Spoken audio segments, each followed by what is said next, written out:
de tierra y amor, tallan que tallan sus manos. Yo tenía siempre programas de radio donde iba, allá en Suncho Corral, en los Juríes primero, después en Suncho Corral.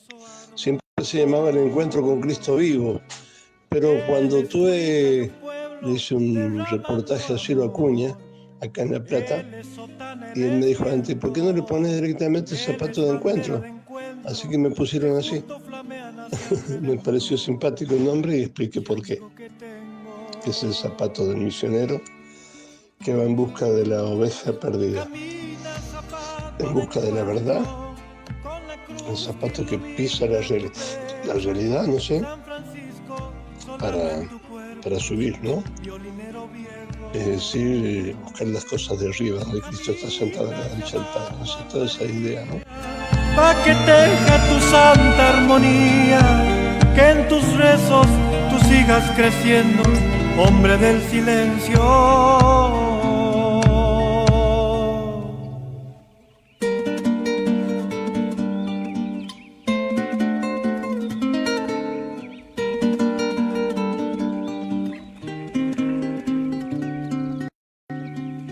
Gloria a Santa María, Madre de Dios, ruega por nosotros, los pecadores, ahora y en la hora de nuestra muerte. Amén.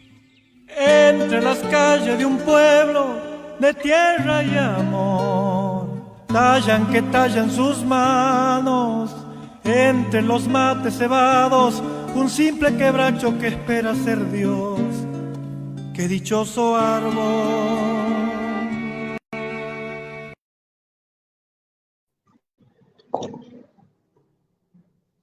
Queridos hermanos, bueno, he tenido un problema técnico, por eso ahora vamos a transmitir un poquito distinto, porque se ha cortado la luz aquí donde me encuentro, en la parroquia. Lo hacemos por celular, nos salvó el celular esta vez. Bueno, transmitimos este programa ahora por Facebook, en vivo, y a las 21 horas, gracias a mi amigo Marcelo, que está manejando la cosa y me salvó. Gracias, Marcelo. Saludos también a tu hermano, el padre Alejandro. Transmitimos también a la noche, a las 21 horas, por el YouTube. Zapato de Encuentro, la charla que hoy vamos a presentar con el profesor Claudio Rossi, es la generación del 80 en la Argentina y el predominio liberal. Bueno, como decíamos, transmitimos también por las redes y además por la radio FM Creación 97.7 de aquí de La Plata, Radio Morenita del Valle de Tucumán, el Padre Apud, diferido, y también Radio FM y AM de Mendoza, Radio Murialdo, al amigo de Radio Murialdo también. Bueno, hoy vamos a hablar de un tema bastante delicado. Los católicos, muchos ignoran este tema. Es más, piensan que el liberalismo es algo bueno. Una cosa es la virtud del liberalismo, de la liberalidad, mejor dicho, que es el que controla los bienes que uno maneja, que puede ser el defecto de la codicia, y el exceso, por defecto, sería la prodigalidad. Pero no, el liberalismo es un mal, es un gran mal, es un pecado, un gran pecado, y es una gran herejía, más del marxismo también, y de todos los males. Pero mucha gente no lo sabe, y muchos católicos son liberales. Bueno, por eso es que hemos invitado al profesor Claudio Rossi para que nos hable de este tema, para instruirnos, para saber el daño que ha hecho específicamente a partir de la generación de los 80 aquí en Argentina, y muy grave, está muy ligado a la masonería, ¿no? Es la negación total de Dios en todo el orden social, en toda la sociedad, la negación total. Lo estamos padeciendo ahora, ¿no? Lo estamos padeciendo, una Argentina prácticamente casi totalmente destruida. Siempre hay esperanza porque Dios salva, ¿no? Dios nos ayuda. Y nuestro programa, El Zapato, humildemente el zapato que busca la verdad, porque sin Cristo no somos nada, ¿no? Jesús dijo, sin mí nada podéis hacer, así que humildemente tratamos de buscar la verdad. El zapato del misionero sería el sacerdote, pero también todos buscamos la verdad, ¿no? En esta gran revolución del mal, ¿no? Que nos ataca. Como decía el padre Mambiel, hay tres revoluciones, ¿no? La revolución protestante en el mundo entero, que nos afectó a nosotros también, por supuesto, la Revolución Francesa y el liberalismo, en segundo lugar, o sea que es algo grave, y luego el comunismo. Bueno, hoy vamos a hablar sobre la generación del 80. Yo no, sino el profesor Rossi, que hemos invitado.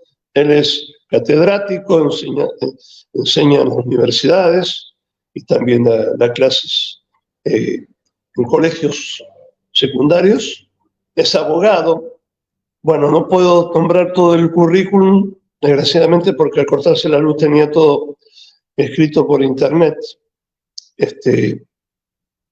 Pero si lo puedo, bueno, mejor lo presentamos a él directamente, y si vos lo podés decir un poquito más, extender tu actividad, también puede ser. Bueno, bienvenido, querido doctor, profesor Claudio Rossi, a nuestro programa. Gracias por acceder y por instruirnos también. Bueno, muy bien, gracias, Pablo. Gracias, muchas gracias, buen día. Y bueno, muchas gracias por la invitación. La verdad que es un honor para mí poder charlar un poquito de este tema, ¿no es cierto? No extender el currículum, el currículum son palabras nomás, no es nada importante. Así que no, como decía don Edmundo Gelón, lo único importante del currículum es que tengo un matrimonio hace muchos años y que tenemos 11 hijos para la patria. Así que son más de eso, los cuales 4 son sacerdotes, 3 chicas son consagradas, 2 están solteras en casa, y Nacho y Emilio, que está en el seminario también. Así que eso es lo único importante del currículum, no se preocupe, no, lo demás no es nada importante. Mira, me estaba olvidando lo más importante, tenés razón, lo más importante. Qué lindo, ¿no? Maravilloso. Así es. Bueno, padre, de acuerdo a lo que usted me sugirió para charlar un poquito, y más que por supuesto, como le dije, no es una conferencia ni mucho menos, sino que es un poco comentar algunas cosas relacionadas con la generación del 80, ¿no? Que es cuando el liberalismo se hace dueño de la Argentina, después de muchos intentos que había tenido, ya desde la época de Rivadavia o anteriores incluso, que tuvieron siempre el objeto de adueñarse de la cuestión política, económica, religiosa y social de nuestra patria, ¿no? Que había nacido en otras condiciones muy diferentes. Le decía que Rivadavia era el más importante hasta 1829, más o menos, porque ahí comienza un interregno histórico del predominio federal en la Argentina. Rosas fue el que constituyó lisa y llanamente la puesta en práctica de los principios que fundaron Argentina, ¿no? Y que perduraron durante tanto tiempo. La defensa de los intereses nacionales frente al extranjero, así por supuesto lo demuestra. Lo mismo que la defensa que hizo el mismo Rosas contra el enemigo interno, que no fue menos, ¿no? Que le costaron a él una gran lucha durante unos cuantos años, defendiendo a la Argentina verdadera, ¿no? A la Argentina que tal como había nacido. Rosas fue asediado permanentemente por propios y extraños, pero el tema no pasa por su condición de gobernante simplemente, o por su personalidad o lo que fuere, sino que lo perseguido en Rosas era lo que él representaba. Ahí está, me parece, la clave para entender un poco la cuestión. Hubiera sido otro, no Rosas, o cualquiera que hubiera gobernado de la misma manera, hubiera sido perseguido igual, en el sentido de lo que él representaba, que era sin duda el verdadero ser nacional. Federico Ibarguren, le voy a citar unos cuantos autores, por supuesto no hablo por mí, sino por ellos, decía que la botánica enseña que cuando a una planta se le cortan las raíces, al tiempo indefectiblemente se seca. Y dice, lo mismo ocurre con las patrias seculares, la llama él, ¿no? Y dice concretamente, en la Argentina del siglo XIX, los defensores a ultranza de nuestra soberanía e independencia política, o sea, el ser nacional hispánico y católico, tienen nombre y apellido, que la historiografía liberal discrimina con fines políticos no pocas veces, ¿no? Es decir, identificamos a algunos héroes de la patria que realmente representaron ese ser nacional.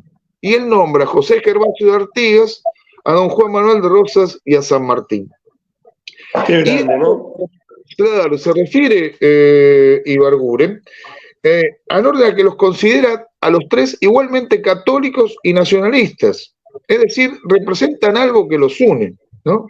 Rosas puso en práctica entre el 29 y 1852 los principios que forjaron la patria.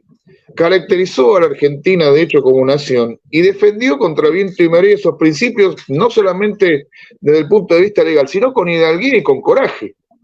Estando aún solo, él reaccionó contra eso y luchó contra eso. ¿Cómo estaba constituida la Argentina esa que Rosas defendía? Bueno, desde su fundación, desde su nacimiento, la Argentina fue católica, hispánica o hispana, proteccionista, criolla y federal. Yo les voy a mencionar rápidamente esto porque no es el tema nuestro, pero para que se pueda entender cuál es el cambio. Católica porque fue fundada por la espada de los conquistadores y por la cruz de los misioneros, como decía el querido padre Escurra, ¿no? Hija de un catolicismo español de la contrarreforma religiosa, ¿no? Antiprotestante, como usted mencionaba recién en la presentación. Nació hispana porque heredó de su madre patria no solo las instituciones y las leyes, sino su genio, inspirado por los santos, los poetas, los juristas españoles. Fue proteccionista en el orden comercial como respuesta al libre cambio impuesto por las potencias extranjeras.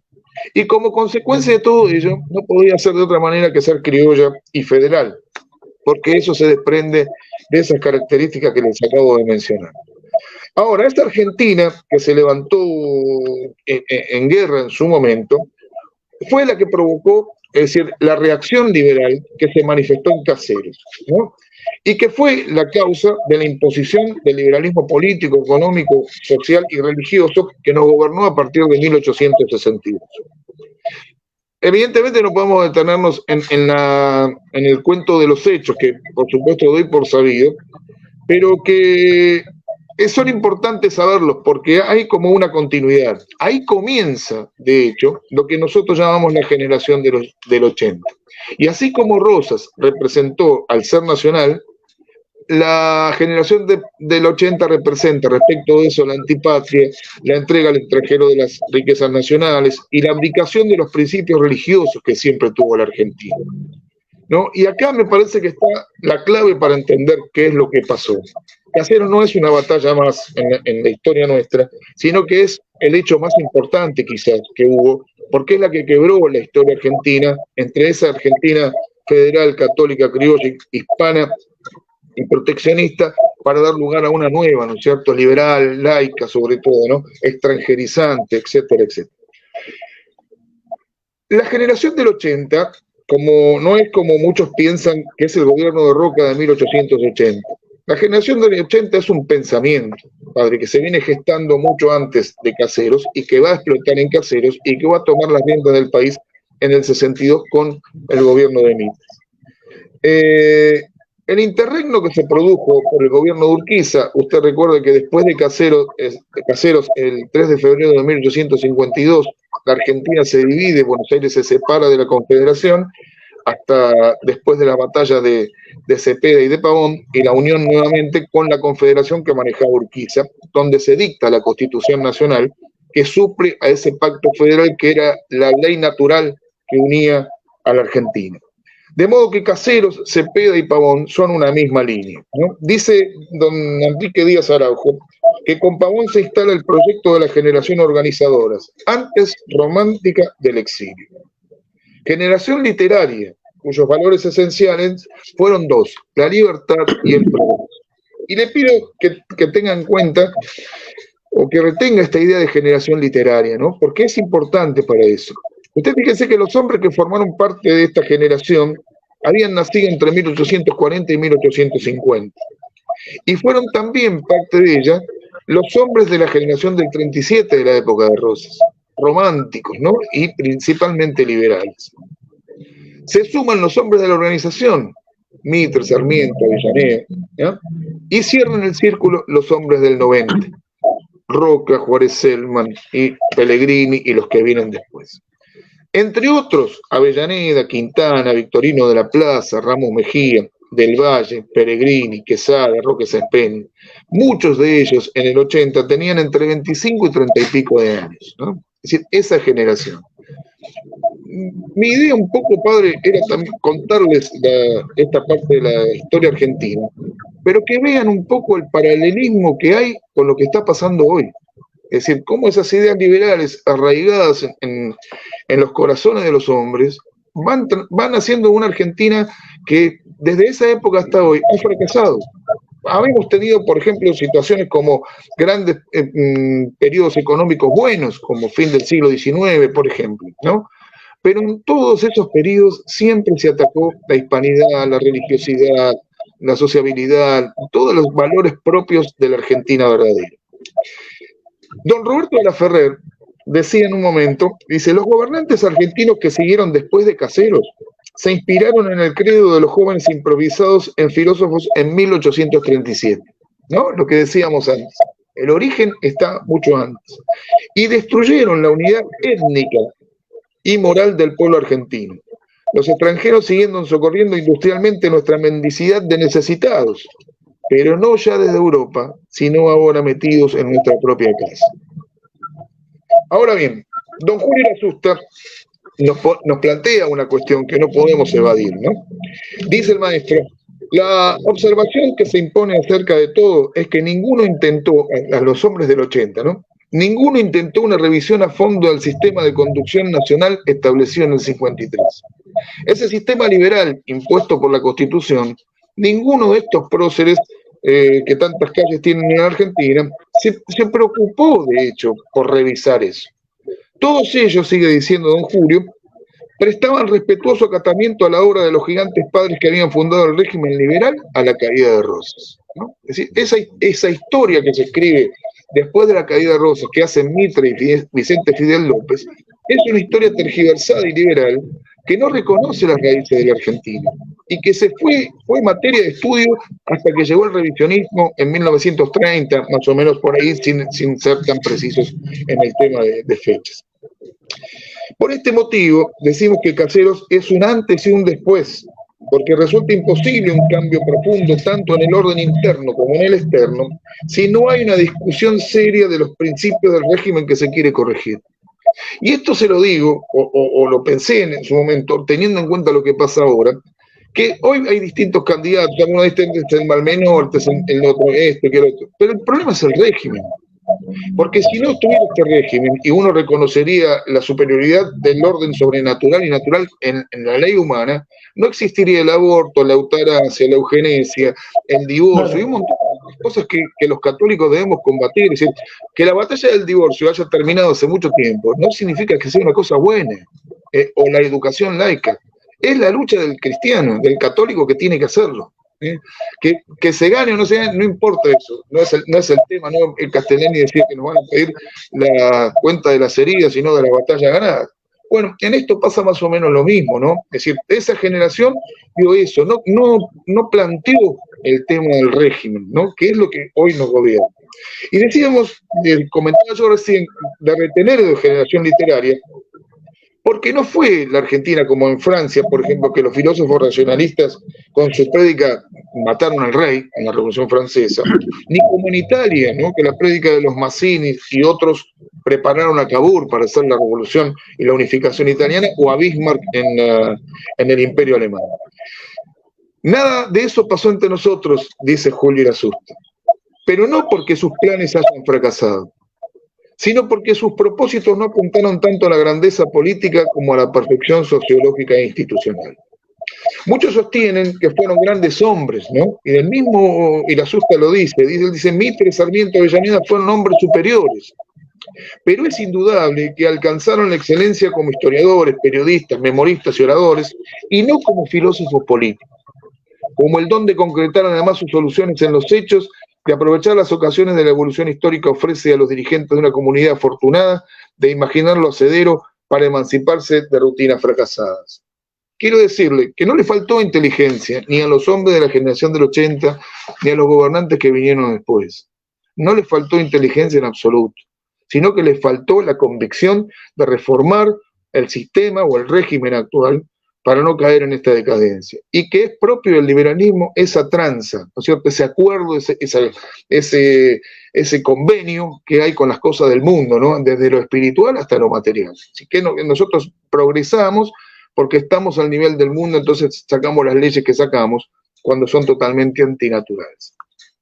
¿Qué características tiene la generación del 80? Y usted fíjese, si es tan amable, de ver cómo estamos hoy. A ver qué le parece. Dice don Enrique Díaz Araujo, dice, la generación del 80 fue deísta y agnóstica en materia religiosa, utilitarista en materia filosófica, culturalmente francófila, nosotros podemos decir hoy yanqui o inglesa, ¿no? Y prontamente hispanófoba. Usted tuvo hace poco la oportunidad de entrevistar a Marcelo Gullo y fue realmente una entrevista muy buena, donde se reivindica de hecho la hispanidad, ¿no? Que cada uno a su criterio, pero hay una reivindicación, el trabajo que él está haciendo es un trabajo sumamente importante respecto de esto. Y es liberal en materia política, constitucionalmente iniciada en Estados Unidos, pero vinculada en materia de relaciones exteriores a Inglaterra y a Francia. Y termina diciendo don Enrique, posición que, traducida a lo económico, implicaba el libre cambio, con la división internacional del trabajo y la especialización agropecuaria y libre empresismo. En el plano interno aceptaba la existencia de partidos, ¿no es cierto?, de todos los partidos políticos, todo el mundo puede opinar lo que quiera, menos los federales en esa época, menos los católicos en la actual, por ejemplo, ¿no? El error principal es que los supuestos filósofos políticos nuestros confundieron el progreso con sustitución. Error de origen intelectual, por supuesto, que está en la raíz del liberalismo filosófico. Teniendo en cuenta esto, vamos a tratar de dar algunos ejemplos de eso que se llamó la Argentina Nueva, ¿no? Y la influencia que tuvo sobre toda esta generación la masonería.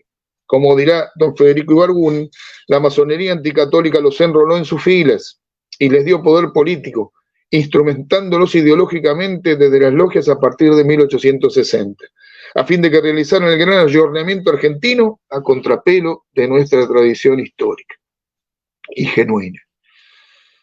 Vamos a ver entonces tres aspectos, ¿no es cierto? El primero es el aspecto económico, y que una de las características propias de esta generación, que por eso le decide retener la idea de la generación literaria, fue las contradicciones que tuvieron permanentemente. Esa moral de circunstancia, ¿no?, tan claramente denunciada en Veritatis Splendor, por ejemplo, por Juan Pablo II, ¿no? Es esa moral del momento. Es decir, yo pienso esto ahora y mañana pienso una cosa totalmente diferente. Y vamos a ver unos ejemplos de esto para que se pueda entender.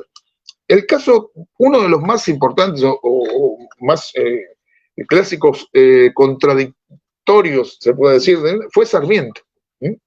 Acusó a Rosas, por ejemplo, de hacer siempre la guerra, para no aburrirse, decía Sarmiento, ¿no? Pero cuando a él le tocó terminar la guerra contra el Paraguay, no hizo lo mismo. La siguió cuando no había, de hecho, ninguna necesidad para hacerlo. Lo mismo Lavalle, ¿no?, que en el exilio criticaba la intervención francesa al gobierno de Rosas y después se unió a los franceses para atacar al restaurador. Pero en lo que hace a los temas más importantes de la generación del 80, estos son para dar unos ejemplos, padre, es el caso de Alberdi. Son innumerables las contradicciones que tenía este jurista, ¿no? Y que incluso darían para una conferencia que usted invite a alguien que sepa algo de historia más que yo y le pueda explicar un poco lo que ha sido el caso de Alberdi. Miren respecto de la situación económica. ¿Qué opinaba Alberdi, entre otras cosas, ¿no? Que él es uno de los padres de la Constitución y demás. Decía él textualmente, no temáis enajenar el porvenir remoto de nuestra industria a la civilización. Él entiende civilización por Europa, ¿no? Y la Europa no España, sino Francia, Inglaterra y Alemania. Negociad empréstitos en el extranjero, ¿no?, lo que estamos pagando ahora. Empeñad vuestras rentas y bienes nacionales para empresas que lo harán prosperar y multiplicarse.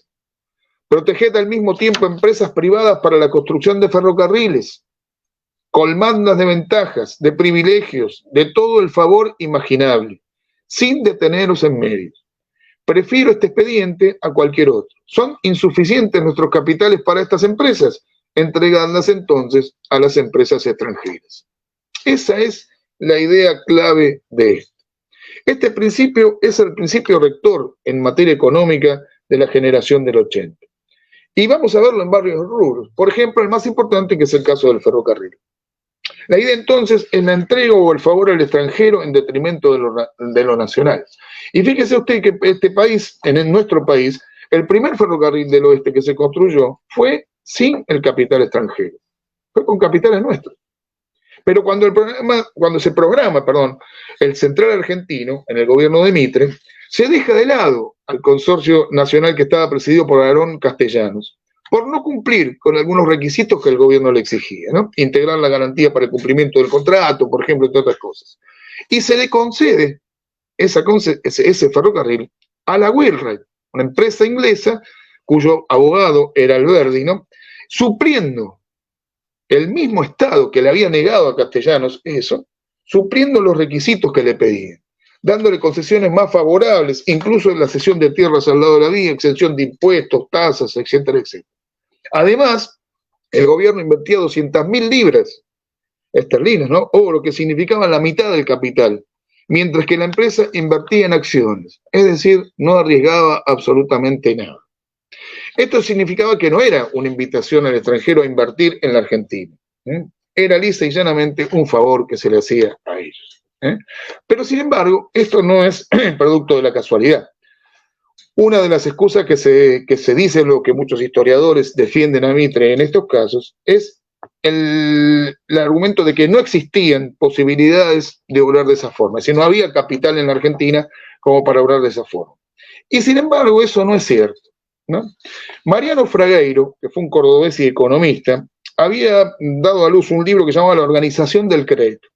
Se publicó en Chile, ¿no? Y fue muy criticado por Sarmiento. Algunos dicen sin argumentación. Yo no conozco concretamente la crítica que Sarmiento le hizo, pero se lo traigo a colación. La solución, o al menos la alternativa que Fragueiro proponía, era esta. Dice, cuando la obra está bien calculada, el capital se halla en la empresa misma y no fuera de ella. No solamente en el orden material, le agrego yo a esto a Fragueiro, con todo respeto, sino, por ejemplo, cuántas cuestiones de corrupción, ¿cierto? Que si hay para poner una industria en un determinado lugar, todas las cosas que hay que pasar. En carta a don Bernardo de Irigoyen, agregado en Chile, le dice que este principio que le acabo de mencionar lo había sacado del gobierno de Rosas, que había cumplido con sus obligaciones en el extranjero, a pesar de los conflictos que Rosas había tenido en el bloqueo inglés o anglo-francés. Ahora es el momento oportuno de dejar de pagar la deuda y apelar al patriotismo de los inversores nacionales, ya que, decía él, la renta de los títulos del empréstito interno circularía en el país y activaría la producción, mientras que la de los títulos extranjeros sale del país y significa el drenaje de la riqueza hacia afuera. Fragueiro, por supuesto, no fue escuchado por los hombres de su generación.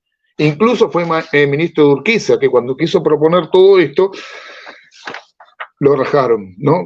Me disculpen la expresión, pero lo rajaron. Algunos dicen que por intriga liberal, y otros para tratar de justificar decían, bueno, porque estaba separado Buenos Aires de la Confederación, entonces no tenía dinero, no tenía nada. Pese a esto, en la Argentina de la época, y bien entrado el siglo XX, había fábricas nacionales de cervezas, velas, cigarros, cigarrillos, carruajes, por ejemplo, que se habían financiado con capitales propios, pero que tuvieron la desgracia que al llegar esta generación del 80 y la intervención del extranjero, se fueron a la ruina, es decir, tuvieron que ir vendiendo sus cosas por la competencia ilegal a que el gobierno los imponía. Dice, asusta que como si esto no bastara, al triunfar el criterio de los emigrados, de esta gente, que emigrados son los que volvieron después de la caída de Rosas, restaurado en el gobierno, de que el país era incapaz de darse el progreso por sí mismo, sino por la ayuda del exterior, se inicia un movimiento colectivo a favor del traspaso de todas las fuentes de riqueza creadas por los argentinos viejos o nuevos a manos extrañas, únicos capaces de manejarlas convenientemente, creían ellos, ¿no?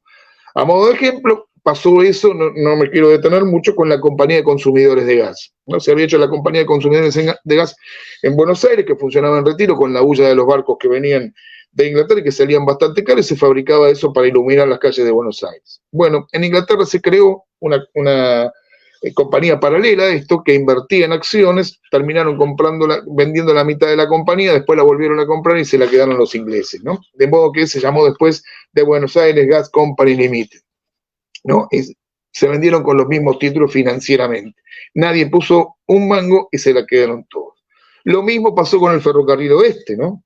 Que se fue iniciado y se pasó exactamente igual en este aspecto. Así se fueron comprando, por supuesto, los demás ferrocarriles. Puede decirse entonces, me sugiero, que a Fragueiro lo leyeron los ingleses y no nosotros, ¿no? Como hubiera correspondido que se hiciera. Todo esto está amparado por los funcionarios públicos, ¿no? Que detenían, es decir, cuando un fiscal, por ejemplo, apremiaba a una empresa para que pagara sus deudas, el gobierno demoraba eso, lo mandaba a la justicia tardaba un montón, y eso era parte de una corrupción que también se daba. Lo mismo se da con los domicilios en el país, bueno, y un montón de otros ejemplos que no me voy a detener tanto. Otro ejemplo puntual es el puerto de Buenos Aires, ¿no? En el gobierno de Sarmiento. Vélez Arfield fue ministro que defendió la concesión del gobierno que le daba a una empresa privada para la construcción del puerto.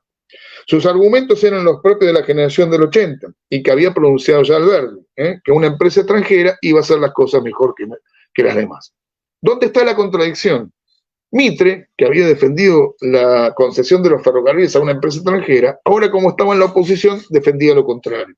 Se oponía a esa privatización, con argumentos que no había utilizado en el caso de los ferrocarriles. Dijo él, mire qué contradicción tremenda, ¿no? Creo que la política patriótica acertada del Congreso debe ser radicar en los poderes públicos, sean ellos nacionales o provinciales, obras de la naturaleza de las que estamos trabajando. Es decir, la inversión en Argentina en una obra argentina. Cuando hacía unos años había dicho, esto es mejor que los ferrocarriles lo tengan los ingleses. Vélez le respondió preguntando por qué no había hecho estas cosas cuando era gobernador o presidente.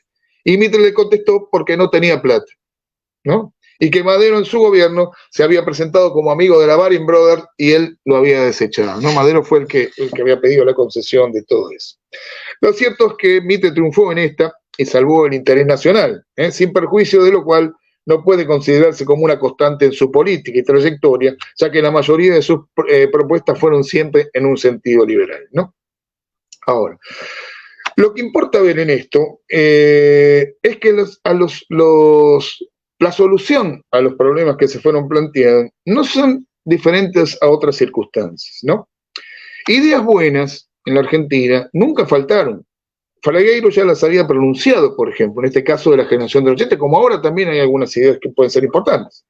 Afirmaba que somos dependientes del comercio extranjero y de las comisiones que lo agiliten. Nuestra producción, es decir, nuestra materia prima, que es lo único que la constituye, depende necesariamente de la demanda de los mercados extranjeros. Ellos nos fijan la línea que puede llegar, ellos nos tienen bajo su tutela despótica. Fíjese, si no podríamos decir lo mismo ahora. Exactamente lo mismo, exactamente igual. La configuración, esta época es la configuración de la República Liberal, de la que habla Ernesto Palacio, ¿no? Y que había sido dado en base a dos principios que ya les mencioné antes: la libertad y el progreso. La esencia de lo que es el pensamiento liberal, ¿no? La civilización consistía esencialmente en las formas constitucionales y el comercio libre, ¿no? Es decir, tener una constitución y el comercio libre nos iban a salvar a la Argentina de todo. Mire cómo estamos y va a ver que no ha tenido mucho éxito. Decía Mitre en un discurso en 1869, cuando nuestros guerreros vuelvan de su larga y gloriosa campaña, estamos hablando de la guerra contra el Paraguay, a recibir la merecida ovación que el pueblo les consagre, podrá el comercio ver inscriptos en sus banderas los grandes principios que los apóstoles del libre cambio han proclamado para la mayor gloria y felicidad de los hombres, ¿no? Cuando uno se plantea el justificativo de esa inicua guerra contra el Paraguay, como la llama don Ernesto Palacio, ahí advierte cuáles son los verdaderos motivos de eso, ¿no? Además de explicar esta afirmación, el porqué de la guerra de la Triple Alianza implicaba claramente, como dice don Ernesto Palacio, era natural que ese repudio de lo nuestro, de lo tradicional, de lo nacional que caracterizó a la generación organizadora, se refleja en su obra. Nos organizarían, sin duda, pero con la forma, modalidades y mentalidad de una colonia extranjera. A pesar de esto, las buenas ideas no las aprovecharon ni los de antes ni los posteriores de la generación, ¿no? Y eso es, de hecho, lo grave de esta situación. Los otros dos aspectos en materia política y religiosa vamos a desarrollarlo de manera no muy extensa, porque bueno, no tenemos tiempo y quizás es interesante que los que están escuchando se preocupen también por ese estudio, ¿no? Don Ramallo, un autor interesante de historia argentina, sostenía que una de las características propias de la generación del 80 es lo que él llama la democracia restringida. Dice este autor, ¿no?, que la democracia proclamada por esta generación fue el predominio de una clase dirigente, la cual para sostenerse en el poder muchas veces tuvo que valerse del fraude. Sarmiento, en carta a su amigo Pose, le decía: partiendo del hecho de que a mí me consta que las elecciones son reales en todo otro país que no sea la América del Sur, y que los gobernantes se han apoderado del voto, he querido averiguar de dónde proviene la diferencia y encontrado que el votante pertenece a una raza indígena, cuyos antecedentes eran serviles hace 40 años y que es inepta para el gobierno representativo. Sarmiento dice, ¿eh? No, esto no es ni Mussolini, es Sarmiento, ¿no? El fraude fue materia corriente de todo este periodo. Sin perjuicio de ello, hacemos la salvedad de que si hubiera comicios limpios, como pedían los radicales con la ley Sáenz Peña, desde la Revolución del 90 hasta 1911, que se dictó la ley Sáenz Peña, las cosas no hubieran cambiado esencialmente. Y lo mismo pasa ahora. Es decir, yo le hago un paréntesis de la generación del 80. Cuando José Luis Torres habló de la década infame, muchos lo interpretan, de hecho usted puede ver los videos de los historiadores modernos y demás, que la década fue infame por el fraude patriótico y demás. Y olvidan que en esa época, o en esa década, se firmó el Tratado de Roca-Runciman, se dictó la ley de la cooperativa de transportes, las leyes financieras, el desbloqueo, el pago de las libras a Inglaterra, la reforma de las compañías de luz, que se entregaron todas al extranjero. Eso es lo infame, lo que Irasuta llamaba el estatuto del coloniaje, y no el fraude. Los nacionalistas decían, después de la Revolución del 30, nosotros estamos en contra de las democracias, pero sí hay elecciones que sean limpias, por lo menos, ¿no? Pero la clave de la cuestión no es necesariamente que se vote. La corrupción de esto está en el sistema, no está si se vota bien o se vota mal en el sentido formal, está en el sistema. El mal no está en el voto, sano o fraudulento. El mal es el sistema que permite de esa forma la aplicación de las políticas liberales, incluso como en nuestros tiempos, desde políticas antinaturales, ¿no? Usted fíjese cuántos candidatos dijeron que iban a estar en contra del aborto y después votaron a favor. Si es una mentira grande como una casa. Incluso hubo un presidente que dijo: voy a defender la vida desde el momento de la concepción hasta la muerte natural, ¿no?, en un congreso eucarístico en Tucumán. Y después mandó al Congreso un proyecto de ley del aborto. Entonces, fíjese que el voto puede ser limpio o fraudulento, pero él permite solamente la dirección por parte de algunos, ¿eh? Dentro de esta parte política, incluimos, en cuanto a materia de leyes, la parte religiosa, ¿no? La íntima relación de los miembros de la generación del 80 con la masonería, ¿no?, hace comprender cómo en la práctica se atenta de modo directo contra los principios religiosos, que son los que fundaron la nación argentina, guste o no le guste a algunos, y precisamente contra la Iglesia. Durante nuestra emancipación fueron varios los conflictos con la Iglesia. Rivadavia fue el fiel exponente de los antecedentes, pero desde Caseros, el incidente del ministro Costa con el delegado papal, con el señor Marini, frente al Estado, a quien se le pedía la presentación de credenciales frente al Estado de Buenos Aires, más bien a su gobierno, dio comienzo a nuevos conflictos y sirvió de antecedentes para después. En Córdoba, en 1882, se saca de la universidad la cátedra de teología, lo que hará decir a Cárcano, contemporáneo de la situación, 10 años después. La teología nos olía a inquisición, a estancamiento de las ideas, a una fuerza que empujaba para atrás. ¿No? La teología, ¿no? Fíjese, desterrarla de la universidad era como tomar la Bastilla y hacer de la prisión y esclavitud intelectual un centro de libertad y de luz. La Universidad de Córdoba no ha procurado ningún beneficio, no ha realizado el menor progreso al retirar de sus aulas a la cátedra de teología. Mire cómo vuelve para atrás, ¿no? He verificado un alejamiento despótico abandonando una ciencia y he perdido el movimiento y las vinculaciones que ella producía, ¿no? Como se dio cuenta él en 10 años lo que pasó. Acuérdense que en 1918 se da todo el tema de la reforma universitaria, ¿no? Que tiene, como lo prueba don Enrique Díaz Araujo, una raíz eminentemente religiosa. El conflicto principal del gobierno de Roca fue sin duda la 1420, de la educación primaria, obligatoria, gradual y laica, ¿no?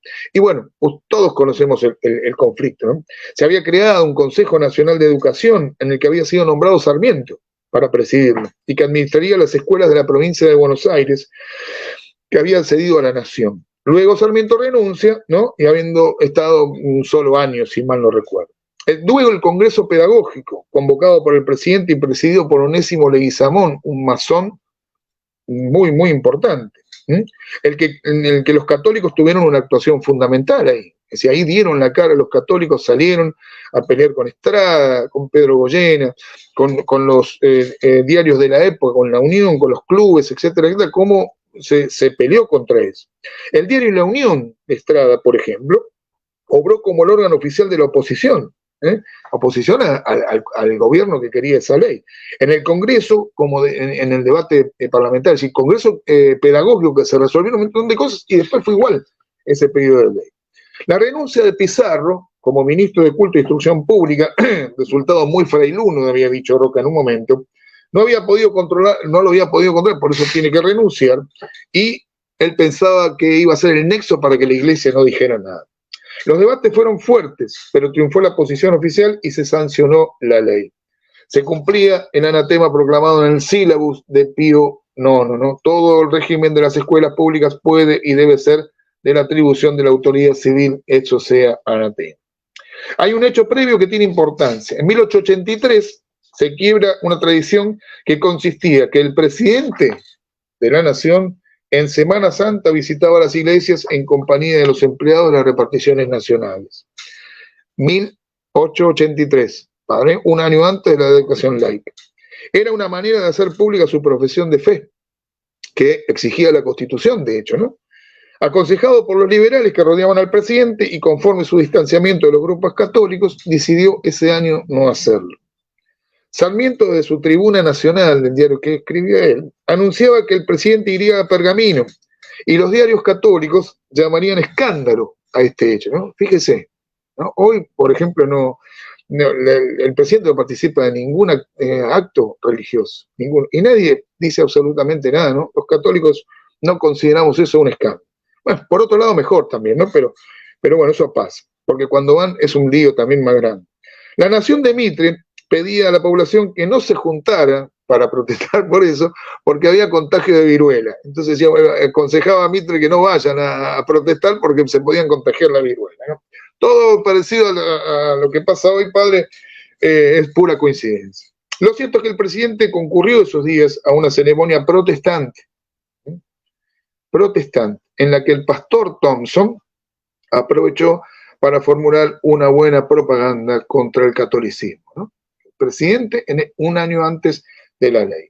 En el 84, cuando muere Fray Mamerto Esquivo en la provincia de Córdoba, se nombra a Monseñor Jerónimo Clara, quien prohíbe a los católicos enviar a sus hijos a las escuelas normales a través de una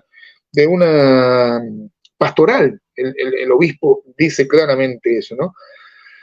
Que esas escuelas normales que dirigían maestros norteamericanos, ¿no? Que Wilde había nombrado en distintas provincias en lugar de las maestras católicas. El obispo entonces es separado del cargo por el gobierno y hace una pastoral en que sostiene la libertad de la iglesia como de derecho divino. Esto provoca la reacción de los católicos que defendieron a su obispo en ese momento, un obispo que había mostrado coraje para defender la religión. El pueblo lo acompaña, ¿no? En ese entonces el nuncio era Monseñor Matera. Viaja a Córdoba para consagrar a un nuevo obispo, que era Monseñor Tisera, y se entrevista con la directora de las escuelas para informarle que las niñas volverían a clase en la medida que se les permitiera la enseñanza del catecismo y se facilitara la tarea del control de dicha actividad. Esto fue mal visto por el gobierno, que se ofendió, por supuesto, enseguida, que sostenía que se trataba de una intromisión en los asuntos del Estado, ¿no? Es decir, la Iglesia ya había quedado afuera, esa separación de la Iglesia y del Estado, que nosotros no tenemos una ley concreta, lo tenemos en la práctica, ¿no? Y el nuncio es expulsado el 14 de octubre de 1884. Esto produce la ruptura de las relaciones de la Iglesia y el Estado, y se reanuda recién en la segunda presidencia de Roca por un tema de conveniencia. Trajo como consecuencia la suspensión de varios obispos, entre ellos Rizo Patrón de Salta, y profesores universitarios como Estrada, por ejemplo. Este obispo dirá en 1884, mire el lenguaje que utiliza: mediten en presencia de Dios sobre los males que por causa de no pocos católicos sufre hoy la Iglesia. Entre nosotros, cuya libertad e independencia se pretende sacrificar en obsequio de una secta tenebrosa, recientemente desenmascarada por el Papa León XIII en Humanum Genus, la masonería, ¿no?, que ha jurado no darse descanso hasta dar en la tierra con la cruz de la última Iglesia, proponiéndose como diligencias previas para sus fines ulteriores el destierro de Cristo por medio de la escuela laica del corazón de la infancia y de la sociedad. El gobierno nacional abriga un propósito deliberado, cuyos fines son la paulatina descatolización del pueblo, sin renunciarse por ello a medios violentos cuando el caso se pretende propicio. Fíjese el lenguaje que utilizaban los obispos en esa época, ¿no? Estrada dirá en 1883, antes de la discusión de la ley: la escuela neutra es invención masónica y liberal. Prescindir de Dios es negarlo. Ese es el liberalismo, ¿no? Prescindir de Dios es negarlo. La escuela sin religión satisface solamente a los que no tienen ninguna, a los escépticos, a los ateos, a los nihilistas. La escuela neutra no es una escuela de paz, es una escuela de guerra a Jesucristo. Eso dice José Manuel Estrada. La acción de los católicos se sostuvo en el tiempo a través de la Acción Católica en Buenos Aires. Se convocó el primer Congreso Nacional de Católicos Argentinos que presidió Estrada, ¿no?, y que se permitió la participación de los católicos en la vida pública, lo cual implicaba también la formación de partidos, y eso es un tema que resulta mucho más discutible. Sin embargo, las leyes laicas siguieron imponiéndose en la Argentina. La ley de registro civil, por ejemplo, y más adelante la de matrimonio civil, las discusiones sobre el divorcio, que primero no se hizo, pero después finalmente se propuso, y después las leyes que nos rigen en la actualidad. Me queda como punto el tema de la masonería para explicarlo o hacer referencia rápidamente. Pierre Gaxot, que es un autor francés muy bueno, dijo alguna vez que la masonería es un tema que los historiadores no abordan voluntariamente. Y Federico Ibargún dice que en realidad Roca no hizo otra cosa que cumplir sumisamente el plan masónico en el aspecto cultural de su política. Lo que Díaz Araujo prueba como Roca no fue oficialmente miembro de la masonería, pero cómo cumplió sus planes. Y el plan consistía, diciendo Ibarguren, en 4 logros: educación laica, matrimonio civil, divorcio y separación de la Iglesia y del Estado. Las 3 leyes que se dan primero están vigentes hoy, y la separación de la Iglesia y del Estado en la Argentina es una cuestión de hecho, no es una cuestión de derecho.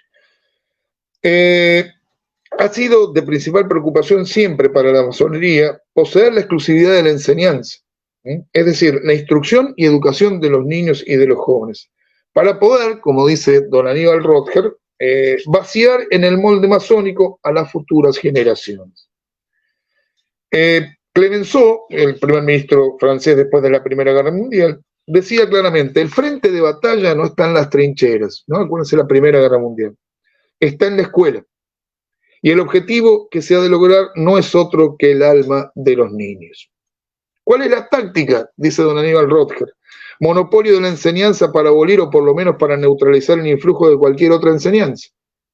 Enseñanza laica, independiente de toda moral y de toda religión, o sea, atea y corrupta. Enseñanza gratuita, para anular cualquier competencia y extender con mayor facilidad el contagio del mal. Y enseñanza obligatoria, para que la perversión y descristianización del pueblo sea forzosa y total. Adviértase que estos pasos se han dado sin solución de continuidad en materia de enseñanza desde la generación del 80, la ley 1420, y se dan ahora con todas las cuestiones de materia educativa, ¿no? Desde la ESI para abajo, todo lo que a usted se le pueda ocurrir.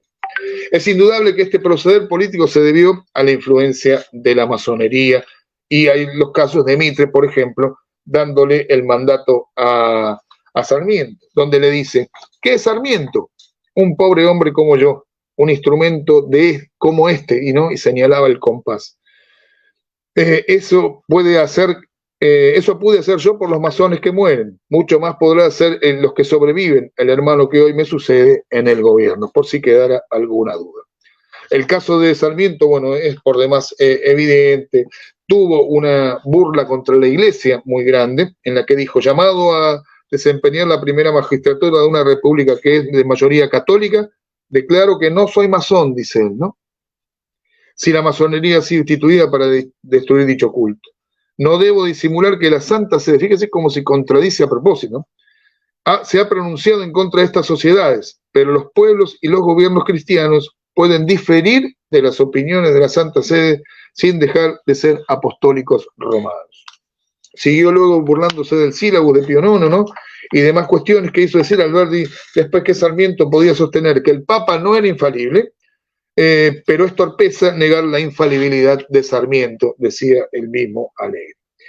Dice Ausá que las logias argentinas contaron en sus filas con políticos, escritores, periodistas, maestros, marinos, militares, profesores universitarios, comerciantes, propietarios, hacendados y no pocos sacerdotes, ¿no? Por las dudas también, ¿no? Para que lo tengan en cuenta.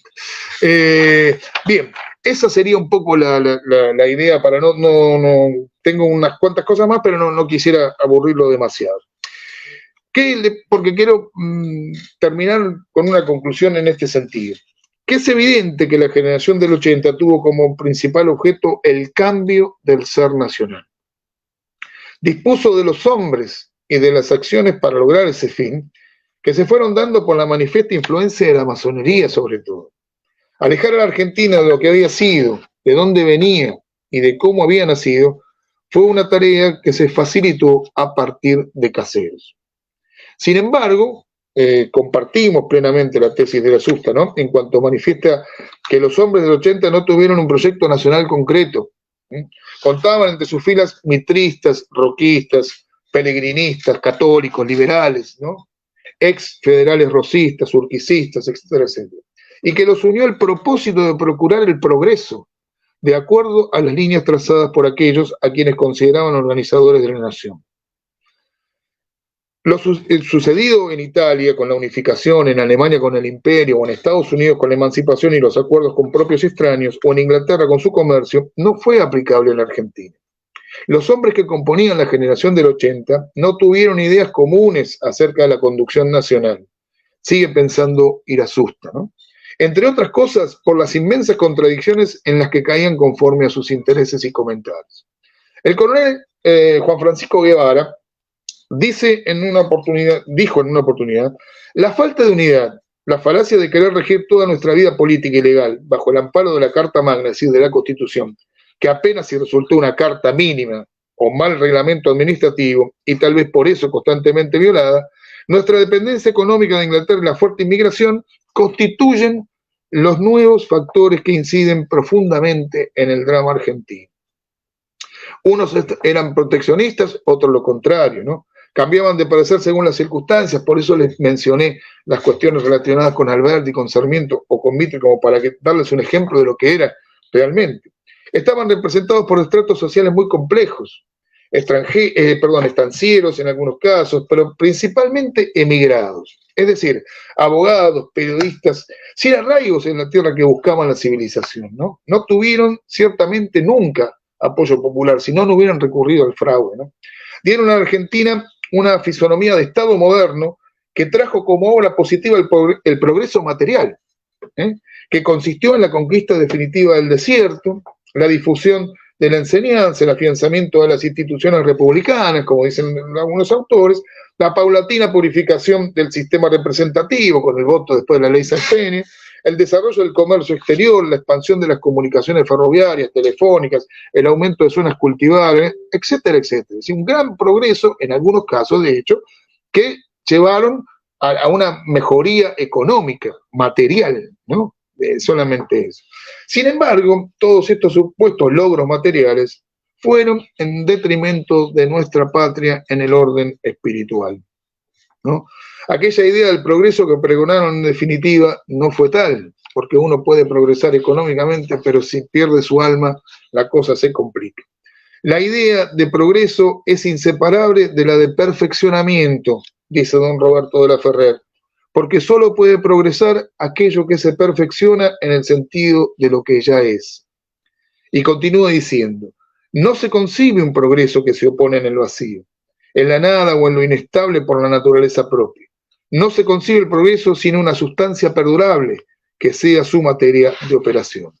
Por eso, en la Argentina no hubo concretamente un progreso.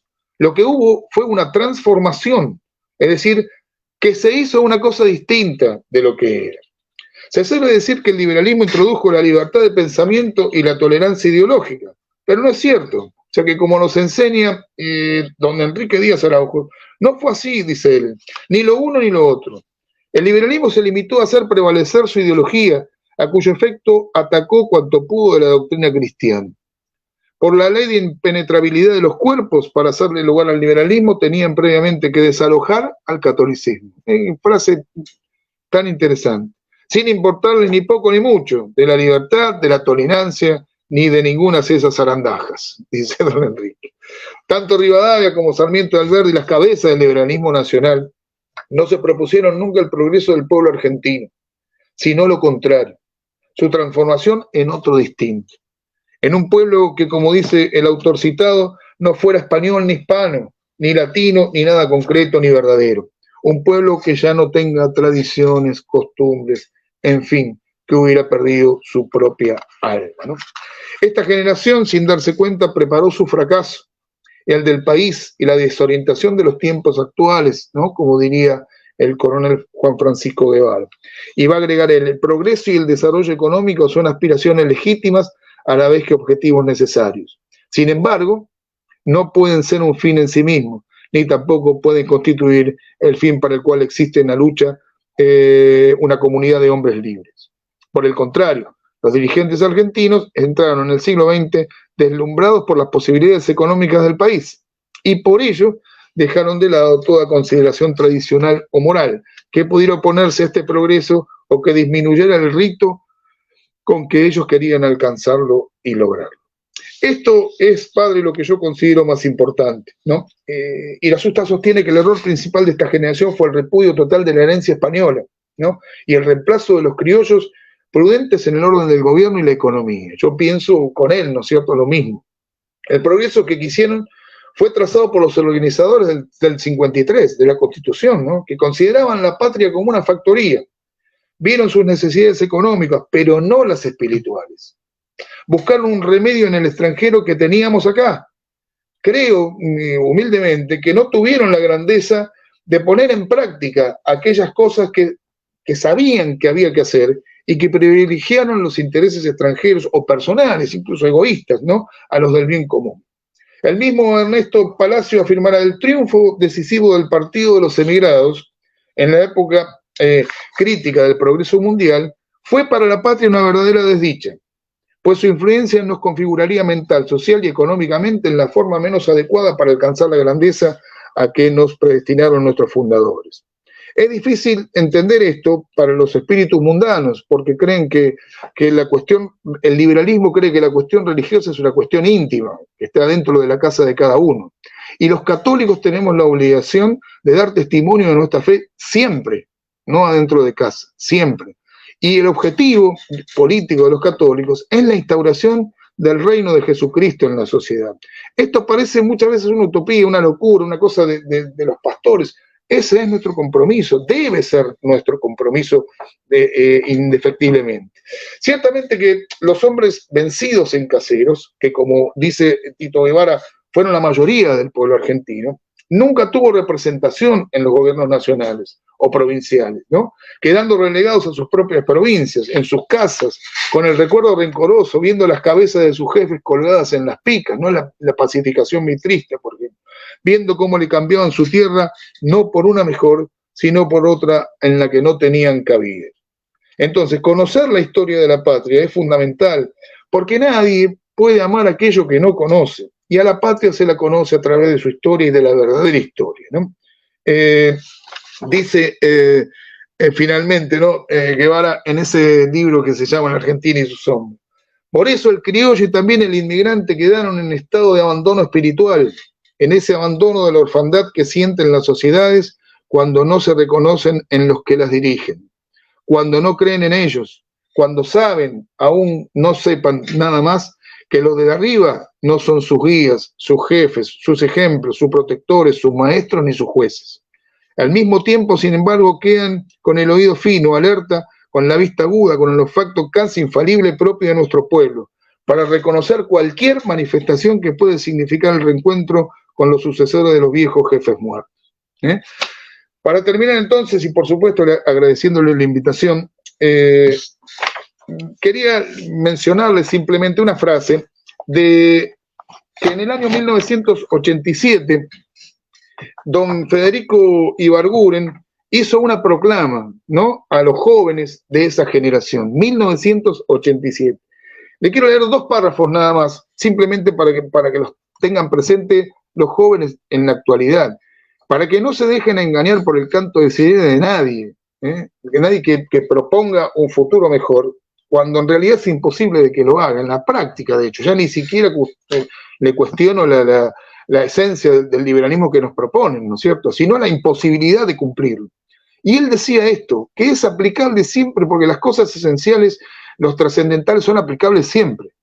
Y Federico Ibarguren decía, vivimos tiempos trágicos en el mundo.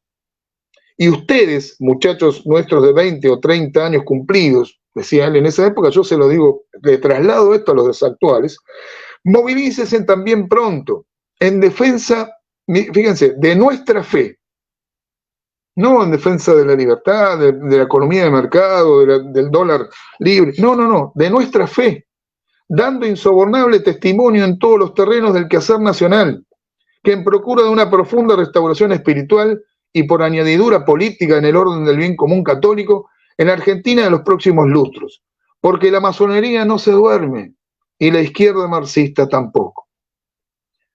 Dice después, no se dejen robar ingenuamente, compatriotas de la nueva generación del 80, ¿no?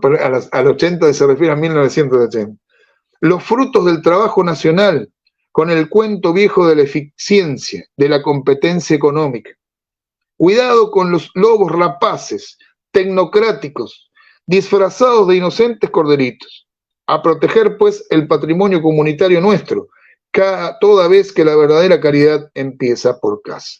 Y recordaba la frase de Paul Claudel, ¿no?, que la juventud no está hecha para el placer, sino para el heroísmo. Padre, le agradezco mucho la invitación, porque estos temas de historia nos llevan al presente también. La historia es maestra de la vida. Y nosotros podemos decir que después de todo eso que nos prometió la generación del 80, la caída de Rosas, hoy a 100 y pico de años no se cumplió nunca.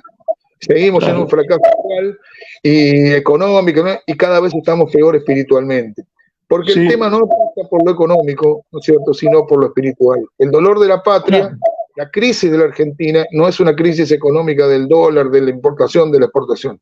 Es una crisis moral. Cuando nosotros autorizamos por ley a las madres que maten a sus hijos, entonces no podemos esperar absolutamente nada de la generación que viene. Así que bueno, le agradezco mucho, padre. Impecable, doctor Claudio Rossi, muy bueno. Y justo se me está por acabar la batería. Pero bueno, fue providencial. No, impecable, muy claro, y además agradezco la definición, todo el mensaje, especialmente para los jóvenes. El que cae de Dios, como vos lo dijiste y lo dijo anteriormente, hace muchos siglos San Agustín, cae de sí mismo. Estamos así porque a Dios se lo ha hecho a un lado y porque, como vos dijiste, que ya has sabido, pero vos dijiste muy bien, lo dijiste muy bien, los católicos tenemos que proclamar a Cristo Rey, no solamente en lo privado, sino en lo público. Y ser valientes porque si no, vamos a desaparecer como nación, va a desaparecer el gaucho, el criollo, lo católico, todo, todo. Así que gracias, Claudio, de todo corazón. Al contrario, padre, a sus órdenes. Una bendición. Porque ya tengo la batería casi acabada, pero fue una gracia que hayas venido. La bendición de Dios Todopoderoso para vos y tu hermosa familia y todos los oyentes también, Marcelo y el Padre Greco. La bendición de Dios Todopoderoso del Padre y del Hijo y del Espíritu Santo, descienda sobre ustedes, permanezca para siempre. Amén. Amén. Gracias. Ahora le pedimos al que me está manejando todo que me ponga el cierre, porque yo ya se me está terminando la batería. Gracias por todo. Hasta luego, padre. Saludos al Padre Greco también.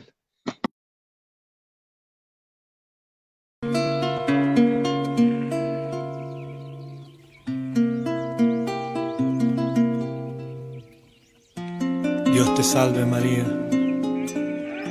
llena eres de gracia, el Señor es contigo, bendita tú eres entre todas las mujeres, y bendito es el fruto de tu vientre, Jesús. Entre las calles de un pueblo de tierra y amor, tallan que tallan sus manos, entre los mates cebados, un simple quebracho que espera ser Dios. ¡Qué dichoso árbol! Él es curita de un pueblo derramando amor. Él es sotana, Él es viento. Él es bandera de encuentro que juntos flamean hacia el Redentor. ¡Qué amigo que tengo!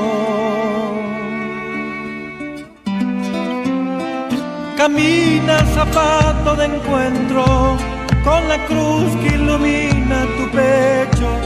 San Francisco, solano en tu cuerpo, violinero viejo. Camina llamando a María, pa' que teja tu santa armonía, que en tus rezos tú sigas creciendo, hombre del silencio.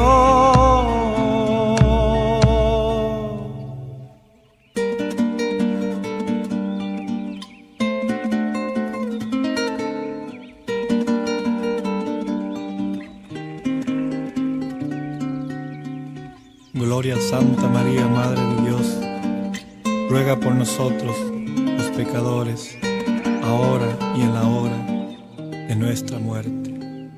Amén. Entre las calles de un pueblo de tierra y amor, tallan que tallan sus manos, entre los mates cebados, un simple quebracho que espera ser Dios. ¡Qué dichoso árbol!